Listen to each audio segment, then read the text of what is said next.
তুমি কি স্মরণ করো না জমিন বানাইলাম আমি, আসমান বানাইলাম আমি, জমিনের মধ্যে আজকে তুমি আসছো, মায়ের গর্ভে ছিলা কতদিন? কেউ 8 মাস, কেউ 10 মাস, যে যতদিন ছিলাম। বলেন এই 8 মাস 10 মাস মায়ের গর্ভে কেউ খবর নিছেনি? দুনিয়ার কেউ খবর নিল না।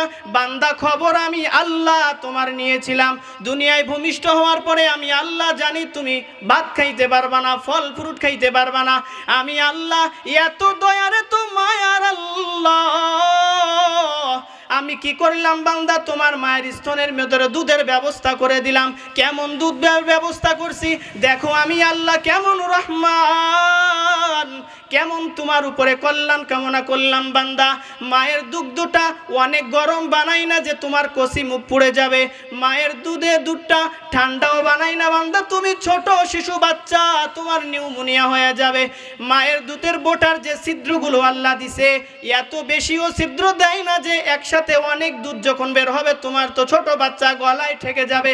আবার এত কমও দেয় নাই যে তুমি যখন মায়ের দুগ্ধ পান করতে চাইবা তোমার মুখে এত পরিমাণ আসবে, এত অল্প আসবে, তোমার তৃপ্তি মিটবে না। বরং আমি আল্লাহ তোমার যেমন প্রয়োজন ওমন করে তোমার মায়ের স্তনে দুধের ব্যবস্থা করে রাখলাম। দুনিয়ায় আসার পর তুমি তোমার বাবাকে বাবা বলে ডাক দাও, মাকে মা বলে ডাক দাও। কেন? বাবা তোমাকে টাকা পয়সা দেয়, পোশাক আশাক এনে দেয়, মা তোমাকে গোসল করায় দেয়, খাবার পাকায় দেয়।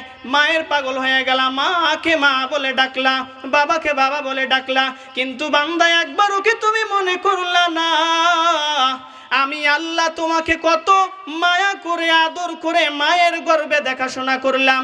জমিনে আসার পর আমি দুধের ব্যবস্থা করলাম। শুধু তাই নয় বান্দা, আস্তে আস্তে তুমি যখন বড় হয়ে যাও, আমি আল্লাহ তো গফফার গফুর। জমিনে থেকে থেকে তুমি কত পাপ করো, আমি আল্লাহর কত হুকুমগুলো অমান্য করে ভুলে যাও। ও বান্দা, আমি 5 ওয়াক্ত নামাজ তোমাদের জন্য ফরজ করে দিলাম। কত ওয়াক্ত? 5 ওয়াক্ত নামাজ ফরজ করে দিলাম বান্দা তোমাদের ওপরে। ও আমি যখন ফজরের জামাতের দিকে তাকাই, দেখি আব্দুর রহমান তুমি ফজরের নামাজের মধ্যে নাই। আমি আবার জোহরের দিকে তাকায় থাকি, আমার আব্দুর রহমান দেখি জোহরের নামাজে এসে আমি আল্লাহর কাছে কান্না করে মাপ চাই কিনা। ও মালিক, ফজরের নামাজে আসতে পারি নাই, জোহরে আসছি, আমারে মাফ করে দাও। আমি আল্লাহ এত বড় ক্ষমাশীল, আমি আল্লাহ তোমার উপরে এত কল্যাণ কামনা করি। বান্দা 80 বছর কেউ যদি পূজা করে, কেউ মনসার পূজাও যদি 80 বছর করে, যেই হিন্দু হোক না কেন, 1000 বছর বয়স তো কেউ এখন আর পাবে না। 100 বছরও যদি পায়, 100 বছরও যদি দুর্গার পূজা করে, মরণের আগেও যদি আল্লাহর কাছে ফিরে কয়, ও মালিক আমি মূর্তি পূজা ছেড়ে দিলাম, দুর্গা আমার রব না, মনসা আমার রব না, বরং তুমি আল্লাহ আমার খালেক, আমি তোমার উপরে ঈমান আনলাম।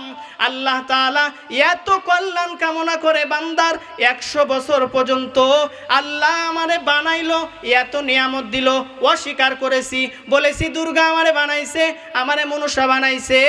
এরপরেও আল্লাহর কাছে তওবার করে যদি কেউ কালিমা পড়ে, আল্লাহ তাআলা সাথে সাথে ওই বান্দার পিছনের সব গুনাহগুলো মাফ করে দেয়।